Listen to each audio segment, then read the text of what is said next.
Frontier and emerging economies have attracted substantial interest from investors due to the promise of higher return than those of the developed economies. Kenya is among the countries getting a lot of attention.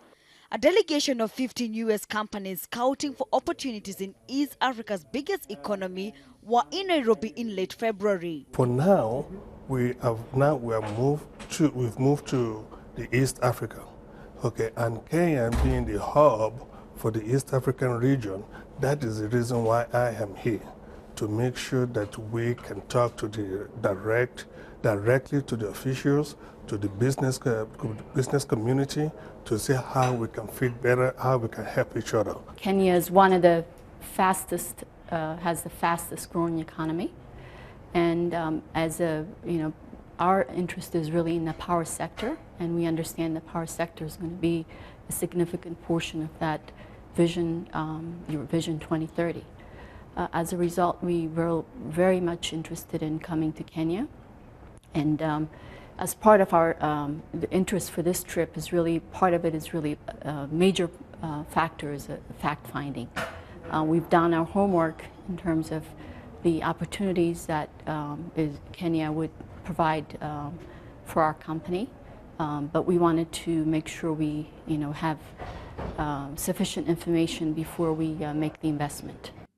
Of the 21 investors present, 3/4 were in the energy sector, in line with President Barack Obama's $7 billion pledge to help plug glaring power deficit in sub-Saharan Africa. Kenya experiences frequent power blackouts, presenting an opportunity for improvement and investments. You can talk about IT, you can talk about computers, but unless there's a power base that's reliable, it's not going to go. So the very first and most important part is power and energy in that regard. Kenya also has new energy resources, and so there's some curiosity about that. But people here, particularly power, and that's also because the United States government is, I think very rightly, emphasizing that power is the #1 priority for U.S. and Africa relations. The biggest part of our interest in the opportunities also is in the renewable energy project development. So I would say our interest is really twofold. Is one in the interconnection on a larger grid standpoint, providing various services to, and the second part being the renewable energy project development. Kenya boasts steady economic growth and new discoveries in oil, natural gas, and minerals. But the government is offering even more to entice investors like Fatai Yusufu. He's planning to invest $50 million in the country in the next 2 years. According to them, they said they can provide NTB, which is no tariff board, or so. They reduce tax holidays. I mean, the tax holidays will be there for 10 years, which is a good step in the right direction. I mean, that's a highly competitive environment now, and as the more the environment becomes competitive, the less incentives one country has to give. So I don't think there are a lot of incentives, except that I think if it's something that Kenya really wants and they think that American companies can deliver, then I think the deal is to be made. Kenya's annual growth rate is 5.5%, a much faster growth rate than that of developed economies.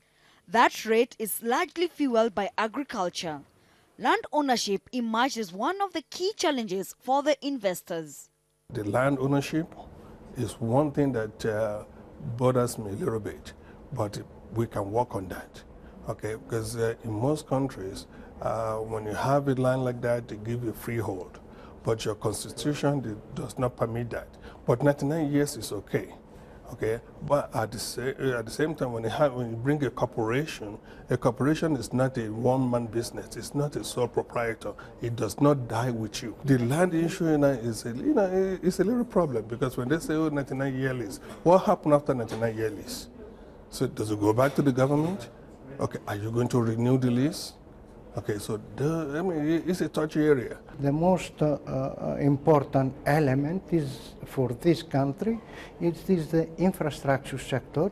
In the infrastructure sector, which is a super sector, I can say, it includes roads, rails, airport, it includes water, water supply, it includes fiber optics, energy, and all are related to each other. So there are a huge potential for this country, but should be arranged in a strategic development plan. I think the challenges of trying to understand how the government works, how contracts are delivered, who do we go to? So that's a major challenge. Some people will talk about, particularly in Africa, about the issues of corruption. That's also relative, and I think in some cases, in terms of business investment, overstated. Local banks can also bet on increased business, including foreign exchange transactions and asset financing, as more overseas companies look to set up in the country. But the biggest beneficiary will be the Kenyan economy, with employment being one of the direct immediate impacts. On a wider level, I think the important thing about these big infrastructure projects is actually the benefit to the Kenyan economy outside of the project. So if you take, for example, the discovery of hydrocarbons in Kenya, what we're really interested in is the industries, the local industries that are going to thrive on the back of those discoveries. So once the infrastructure is in place, there's going to be a whole lot of service providers required, and a lot of that will be dictated by local regulation, where you have to have local content in your service provision and stuff, and that presents an enormous opportunity for us.